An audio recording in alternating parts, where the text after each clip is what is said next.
السلام علیکم ورحمۃ اللہ وبرکاتہ۔ امید ہے کہ آپ سب حضرات خیریت سے ہوں گے۔ اللہ تعالیٰ سے دعا ہے کہ اللہ تعالیٰ آپ سب حضرات کو خوش رکھے، آباد رکھے۔ کل کا ہمارا سبق تختی نمبر 5 کے متعلق تھا اور آج کا ہمارا سبق تختی نمبر 6 کے بارے میں ہے۔ تو شروع کرتے ہیں، بسم اللہ الرحمن الرحیم۔ تختی نمبر 6 مشق کی تختی ہے اور یہ تختی نمبر 6 تختی نمبر 4 اور 5 سے مل کر بنی ہے۔ یہاں پر اگر آپ بچے کو پڑھا رہے ہیں تو بچے سے ہی ہجے کروائیں، آپ خود ہجے کرنا نہیں بتائیں۔ جب تک بچہ خود سے ہجے نہ کریں تو آپ اس کو سبق نہ دیں، آپ پیچھے تختی میں لے جائیں اور مثال کے طور پہ آپ تختی نمبر 6 کے جو پہلا لفظ ہے ابدن، اس کے آپ ہجے کرا رہے ہیں اور بچے کو ہجے کرنا نہیں آ رہی ہے تو آپ پیچھے لے جائیں تختی نمبر 4 میں، وہاں ہجے کرائیں۔ بچہ جب تک خود سے ہجے کرنا شروع نہ کرے آپ سبق ہرگز نہ دیں اور اس اصول کو آپ ترک نہ کریں، ورنہ آپ کی عمر، آپ کا وقت اور بچے کی عمر ضائع ہو جائے گی، بیکار ہو جائے گی۔ اور تختی نمبر 6 میں جو سب سے پہلا لفظ ہے وہ ہے ابدن۔ اس کی ہجے اس طرح ہوگی، حمزہ زبر آ، با زبر با۔ پھر پہلے ہجے کروائیں، حمزہ زبر آ، با زبر با، پھر اس سے رواں پڑھوائیں، ابا، ڈال دو زبر دن۔ یہاں اچھا قواعد جو ہے میں آپ کو تختی میں جو تختی شروع ہوگی اس حساب سے آپ کو قواعد بتاؤں گا۔ اس تختی میں جو سب سے پہلا لفظ ہے ابدن، اچھا ڈال دو زبر دن میں غنہ ہوگا یا نہیں ہوگا تو خوب سمجھ لیں، ڈال دو زبردن میں غنہ نہیں ہوگا۔ وجہ اس کی یہ ہے کہ تنوین کے بعد آگے حروف حلقی میں سے حمزہ آ گیا۔ اگلا لفظ جو ہے وہ احدن ہے اور اس کے شروع میں حمزہ ہے، حمزہ حروف حلقی میں سے ہے۔ تنوین کے بعد اگر حروف حلقی میں سے کوئی حرف آ جائے تو تنوین میں غنہ نہیں ہوتا، یہ بات میں نے تختی نمبر 5 میں بتائی تھی۔ تو دوبارہ اس کی ہجے کرتا ہوں۔ سب سے پہلا لفظ ہے ابدن، حمزہ زبر آ، با زبر با، ابا، ڈال دو زبر دن، بغیر غننے کے۔ عموماً بچے یہاں پر غنہ کرتے ہیں تو ان کو بتایا جائے کہ یہاں پر غنہ نہیں ہوگا، ابدن۔ اچھا ابدن پر جب وقف کریں گے تو اکثر دیکھا یہ گیا کہ بچے اس کو ابد پڑھتے ہیں، جبکہ یہ غلط ہے، یہ ابد نہیں ابدا ہے۔ وقف میں اس کو ایک الف کی مقدار کھینچیں گے، خوب سمجھ لیں، 2 زبر کی تنوین پر جب بھی وقف کریں گے تو کھڑے زبر کی طرح اس کو کھینچ کر ایک الف کی مقدار پڑھیں گے، یا اس طرح کہیں اس کو کہ 2 زبر کی تنوین کو الف سے ملا کر پڑھیں گے ایک الف کی مقدار۔ تو ابدن وقف میں اس کو ابدا ایک الف کی مقدار پڑھیں گے۔ اور اگلا لفظ جو ہے وہ احدن ہے تو اس کی اس طرح کریں گے، حمزہ زبر آ، ہا زبر ہا، آہا، ڈال دو پیش دن، احدن۔ وقف میں احد پڑھیں گے اس کو، وجہ اس کی یہ کہ وقف میں دال ساکن ہو گیا تو ساکن ہونے کی وجہ سے اس پہ ہم وقف کر دیں گے۔ اچھا زبر، زیر، پیش، 2 زیر 2 پیش، کھڑی زیر اور الٹے پیش پر جب بھی وقف کریں گے تو ان کو وقف میں، ان لفظوں کو وقف میں، ان علامتوں کو وقف میں ساکن کر دیں گے۔ اور یہ کل 7 مواقع ہیں، یہ کل 7 علامتیں ہیں، خوب پھر سن لیں، زبر، زیر اور پیش، 2 زیر 2 پیش اور کھڑی زیر الٹا پیش، ان علامتوں پر جب بھی وقف کریں گے تو وقف کی حالت میں ساکن کر دیں گے۔ یہ کل 7 مواقع ہیں۔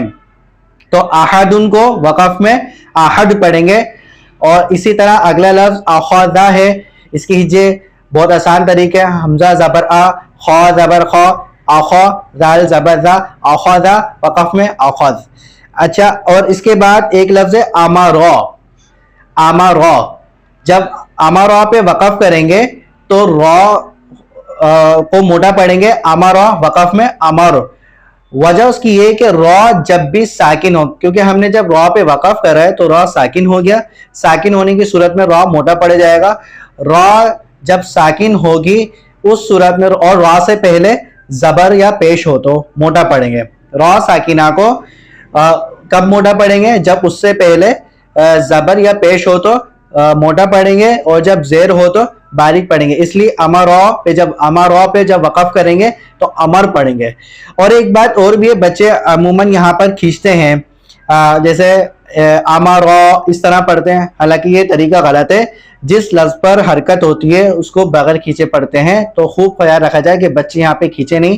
اسی طرح اذینا پڑھتے ہیں، حالانکہ یہ غلط طریقہ ہے، بلکہ امر اور اذینا.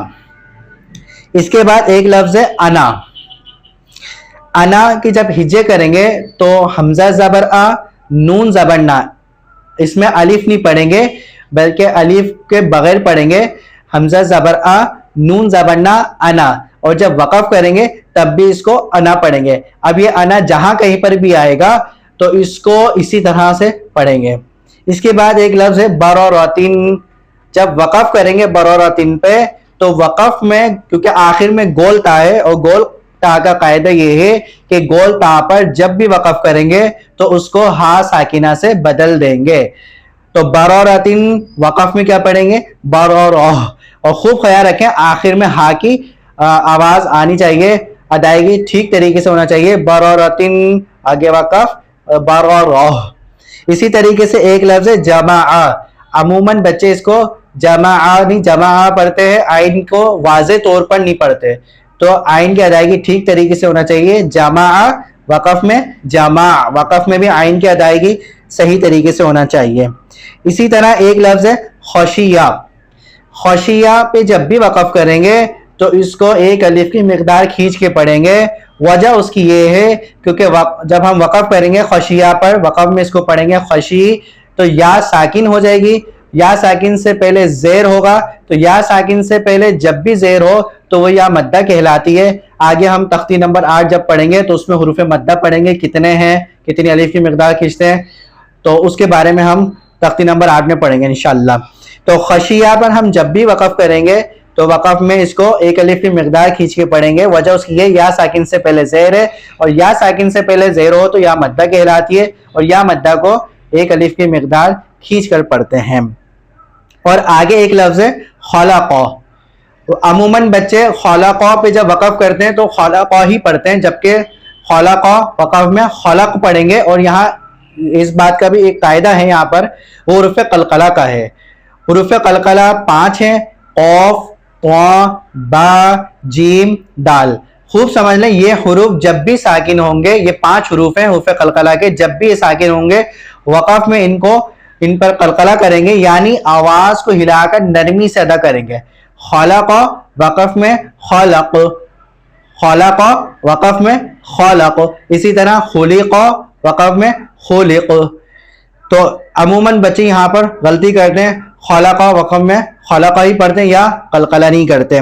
اس کے بعد ایک لفظ ہے سرورن. وقف میں یہاں پر بھی بچے غلطی کرتے ہیں، سرورن کو وقف میں سرور پڑھتے ہیں، سرورا پڑھ دیتے ہیں، حالانکہ سرورن وقف میں سرور ہے. را جہاں آخر میں ایک سین کے بعد بھی را ہے اور را کے بعد بھی ایک را ہے، تو سرورن وقف میں سرور پڑھیں گے، را کو را سے ملا کر پڑھیں گے سرور. اسی طرح ایک لفظ ہے صحفن. عموماً بچے اس میں بھی غلطی کرتے ہیں، صحفن پہ جب بھی وقف کرتے ہیں تو صحف پڑھ دیتے ہیں، حالانکہ جو شروع میں نے آپ کو قاعدہ بتایا تنوین کا کہ اگر تنوین کے آخر میں الف ہو تو اس کو کھڑے زبر کی طرح ایک الف کی مقدار کھینچ کے پڑھتے ہیں. تو صحفن میں وقوفن جو وقف کریں گے صحفا پڑھیں گے، اس کو ایک الف کی مقدار کھینچ کے پڑھیں گے.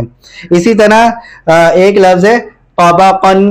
عموماً بچے اس میں بھی غلطی کرتے ہیں، طبق پڑھ دیتے ہیں اس کو، کیونکہ اس سے پہلے طبقن ہے تو وقف میں اس کو طبق پڑھیں گے. اور آگے جو لفظ ہے وہ طبقن ہے، زبر کے ساتھ ہے، 2 زبر کے ساتھ ہے وہ، تو وقف میں بچے سمجھتے ہیں شاید اس کو بھی طبق پڑھیں گے، حالانکہ ایسے نہیں، کیونکہ تنوین کے بعد الف بھی ہے تو کھڑے زبر کی طرح ایک الف کی مقدار کھینچ کے پڑھیں گے.